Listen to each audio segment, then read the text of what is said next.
Today we are going to talk about solving two-step equations. Now, just like solving one-step equations, we have to keep our goal in mind. And our goal is to isolate the variable. We must keep the variable, get the variable by itself. So to do that, we will follow several steps. The first one is to box the variable term. This is slightly different than when we do one-step equations, and we will take a closer look at that in our example in a moment. But we box the term, and then we draw our line down from that equal sign. Remembering that that line is going to help remind us to keep both sides of our equation balanced. All right, from there, we ask ourselves, how can we isolate that variable? And to do that, we use our inverse operations. The inverse of addition is subtraction. The inverse of subtraction is addition. The inverse of multiplication is division, and the inverse of division is multiplication. Okay, so we use those inverse operations to help us get that variable isolated. We must remember that whatever we do to one side, we have to do to the other side as well, keeping our equation balanced. Lastly, once we got our solution, we have it. We found what that variable equals to. We need to check it. So we do that by substituting our value back into our equation and solving to make sure that it is true. So let's try a couple of example problems here. So we're going to try these first two problems together. We've got negative 2n minus 10 equals 24. So like I said, that first step is to box the variable term and draw our line from the equal sign. Our variable term would be that entire term that includes the variable. I'm going to keep my negative 2n together for the time being. And now I just have a one-step equation. All right, so from here, I have my term, my negative 2n as a term. They're locked in together. And that's being subtracted by 10. So to inverse that subtraction, I'm going to add 10.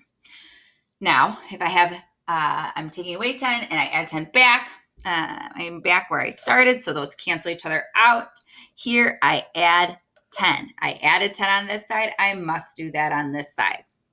So what I'm left with over here is negative 2n. And now the box comes off because that's the only piece that's left on this side. So I take that box off. I've got negative 2n equals 24 plus 10, which is 34. From here, I've got another one-step equation. So I've got multiplication here. To inverse that, I need to divide. And I will divide by negative 2. We must remember to bring that negative along with that 2. Because I divided by negative 2 on one side, I divide by negative 2 on this side. Those cancel out.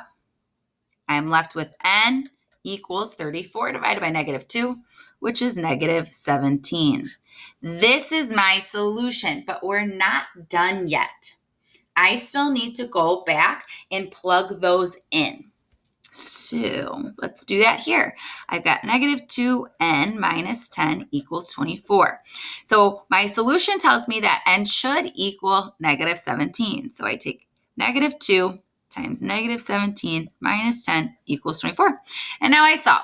Negative 2 times negative 17 is positive 34 minus 10 equals 24. 34 minus 10, 24 equals 24.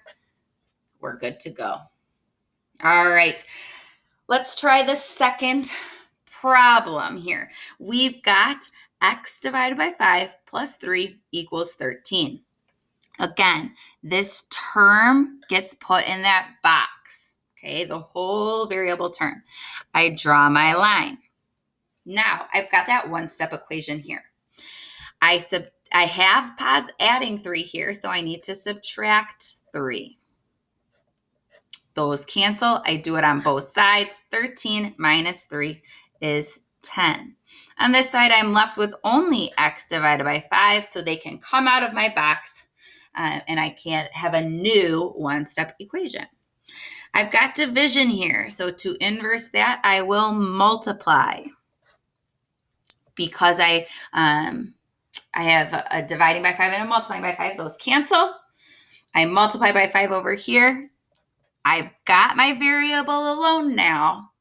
10 times 5 is 50. So I have my solution again. Now, I need to go ahead and plug that back in to my equation.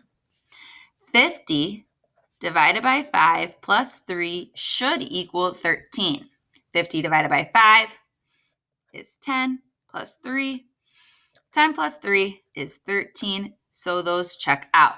Now, what happens if I do not get the same number here? That means that I either computed wrong here or my solution does not work. If I don't have 13 equals 13, then I need to go back, check here, and then try to find a different solution. Start from the beginning, see what you can do because there's an error somewhere. So if these do not match, then there's an error. Go back and check that.